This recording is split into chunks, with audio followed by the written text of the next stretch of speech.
Surging Sparks is looking to be an exciting new set in the Pokemon TCG world, as there's lots of cool and interesting new Pokemon to play with, such as Milotic EX and Cerulege EX, new ace specs like Precious Trolley and Energy Surge Pro, as well as powerful supporters such as Surfer and Lysia's Appeal.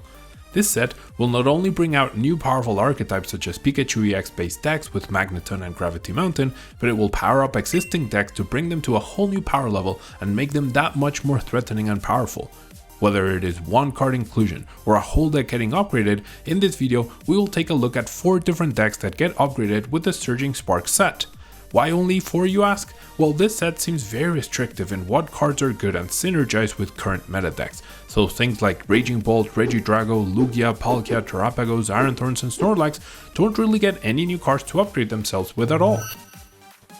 Don't forget that you can watch videos 24 hours earlier if you become a channel member by following the link in the description below. This kind of support helps me continue to create content like this, so please consider becoming a channel member if you enjoy the content. First, let's talk about Charizard EX. This deck has been dwindling in power at the top, despite getting the powerful Briar and Duskmore in the last few sets. So far, it has gotten top 4 finishes at various tournaments, but it hasn't been able to get back all the way to the top. Surging Sparks brings it 2 new cards to help it, Terra Orb and Gravity Mountain. Terra Orb provides a cheaper way to get a Charizard EX out from the deck with an Arven or a Quick Search, as opposed to having to dedicate an Ultra Ball and 2 more cards to discard alongside it to establish the Charizard. This card is very similar to Feather Ball, which has been used in the past in Charizard decks but is specifically limited to Pidgeot in this deck.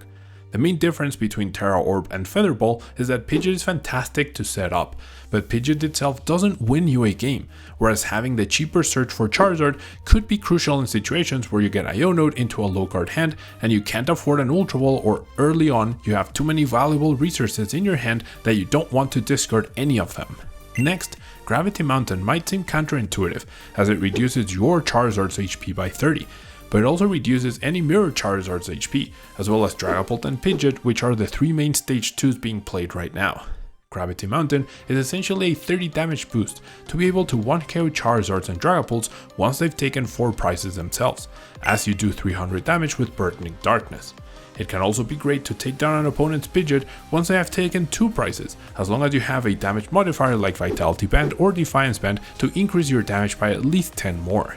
While not amazing, Maximum Belt is not an ideal ace spec for Charizard, and thus a stadium that indirectly adds to your damage seems like a worthy inclusion, and if it's going to hurt you to have less HP on your own Charizard, just don't play it down and you're good to go. In the same lane as Charizard, Dragapult gets to add Terra Orb to its own deck in order to make for a cheaper access to a Dragapult EX over the heavy discard cost Ultra Balls.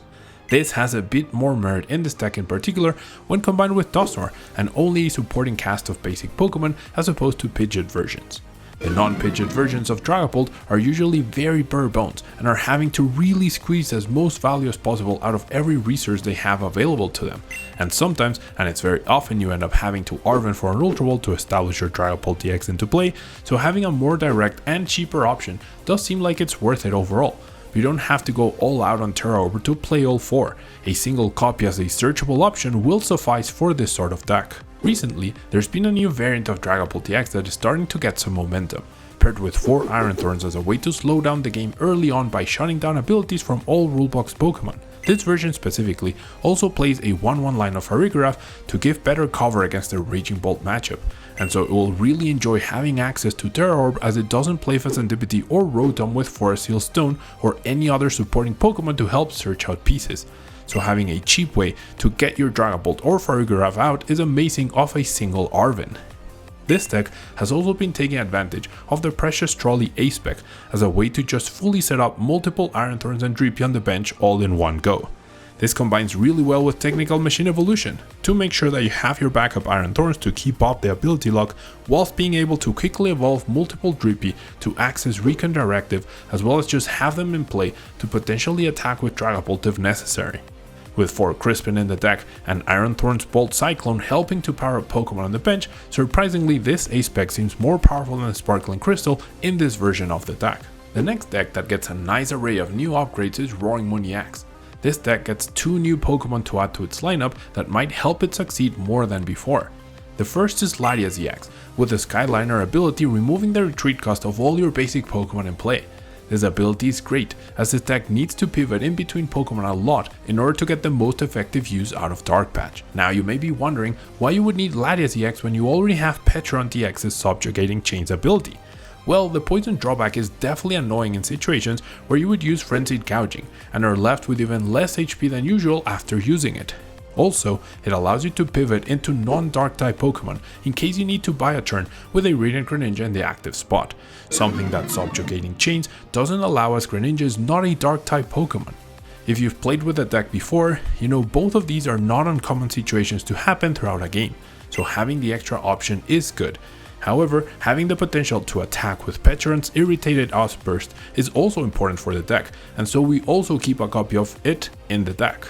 And finally, we have the new Miraidon, which provides the deck with a new and very welcoming typing in a fighting type attacker with the Unrelenting Onslaught, which reads, if one of your other ancient Pokemon used an attack during your last turn, this attack does 150 more damage. This attack can cause a lot more damage than Roaring Moon's Vengeance fletching at the later stages of the game, and can take down support Pokemon like Rotom, Lumineon or Serendipity, which can be crucial in a 2-2 price race, as usually you'd have to rely on Roaring Moon EX to do it at all points of the game.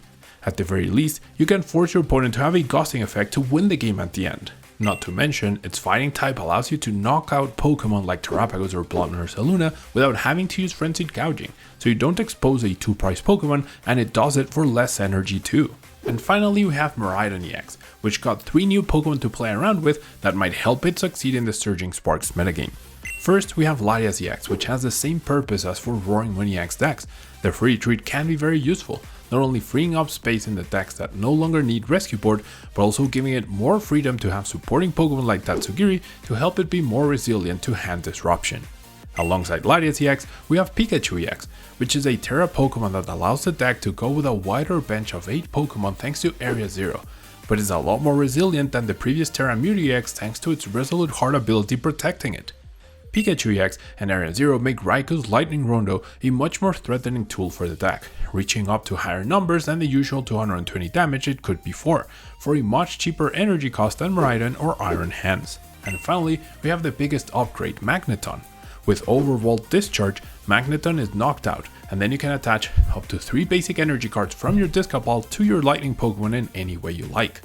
This helps the deck be less reliant on successful electric generators, as well as a way to have a burst of energy on the board to help power up something out of the blue, or have enough energy in play for Raichu to take a big knockout. Of course, giving up a prize card is costly, but as we have seen with Dusknoir, if this is used strategically, there are many benefits to doing so. With an easier pivot into Tatsugiri, more reliability in powering up your attackers with Magneton, and a more resilient Terra Pokemon, this might just mean Miraidon will be a bigger threat in the near future. This should cover all the potential upgrades for the current competitive decks when considering Surging Sparks. The question remains on if Pikachu EX can break through as a standalone new archetype against the myriad of current powerful decks. Regardless of what happens, this set will certainly affect the format to some degree, and so I will continue to be covering all the changes and exciting discoveries, so be sure to subscribe so you don't miss that going up either. I hope this video has been useful for you, and I'd love to know what you think of these decks and if you're looking to upgrade your deck with some Surging Sparks cards. Thanks for watching, and until next time.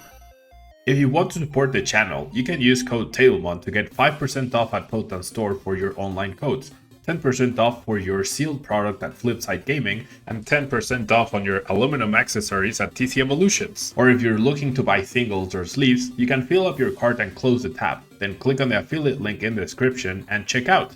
That way you can support the channel over at TCG Player, Card Market, and Dragon Shield. ¿Eres de México y necesitas cartas de Pokémon? Busca Hyperbeam Cards en Facebook e Instagram. Y si estás en Tijuana, búscalos en el local C27 en el Centro Comercial Otay.